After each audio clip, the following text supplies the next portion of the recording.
Ang bongga naman dahil nagsalita na isa-isa ang dating mga host ng The Barkads na absent sa ginanap na 47th anniversary ng Eat Bulaga nitong Sabado, August 1 kabilang na si The Barkads Ruby Rodriguez.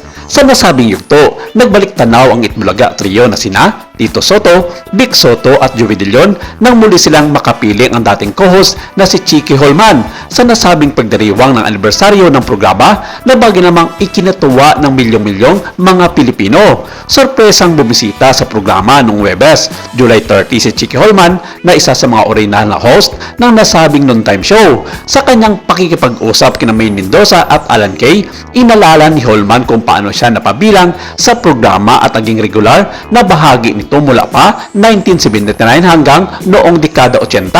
Dito ay kanyang ibinahagi na natili siyang nakikipag-ugnayan sa asawa ni Senator Tito Soto na si Helen Gamboa, isang veteran ng aktres sa paglipas ng mga taon. Sa mga sumunod na batches, tila hindi rin nasilayan sina Christine Jacob, Ruby Rodriguez at Jimmy Santos na bagay namang hinanap ng maraming The Barkads. Nagbigay saya sa sina dito, Tito Vic and Joey at si Chicky Holman sa mga manonood na muling isinagawa ng mga host ang kanilang mga lumang mga larawan habang nasa ere.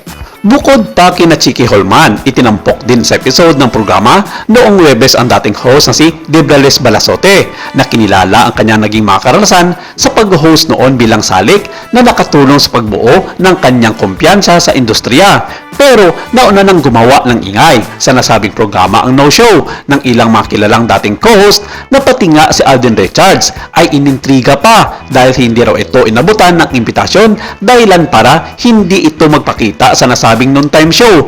Bukod pa rito, ang pagsasalita ng dating The Barkads na si Ruby Rodriguez na sa ngayon ay ilang taon na ring naninirahan sa Amerika kasama ang kanyang buong pamilya. 3 araw matapos ang bonggang selebrasyon ng Eat Bulaga sa kanilang 47th year anniversary, nagkaroon ng pagkakataon si Ruby Rodriguez na ma-interview ng isang local correspondent ng isang kilalang news media outlet sa bansa na nakabase na ngayon sa Amerika.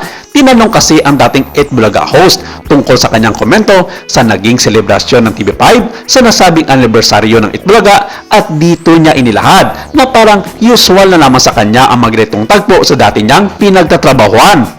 Isinalaysay ni Ruby na noon pa man ay hindi na niya nararamdaman ang kanyang presensya sa Eat Bulaga bilang isang dating The Barkads host dahil minsan ay hindi raw siya naiimbitahan na dumalo sa mga special occasion ng time show tulad nito. Dagdag pa niya, feeling niya ay nakalimutan na raw siya ng kanyang dating mga kasamaang co-host sa katauhan ni na Tito Soto, Vic Soto at Joey De Leon na sa ngayon ay hawak ang malaking share sa TVG Production na siya ring may hawak ng Eat Bulaga. Kahit nga raw umuwi siya ng Pilipinas, ilang beses na ang nangyari. Isang pagkakataon lamang na mabisita niya ang mga ito at mga musta ang kanyang dating mga kasamaan sa The Barkads.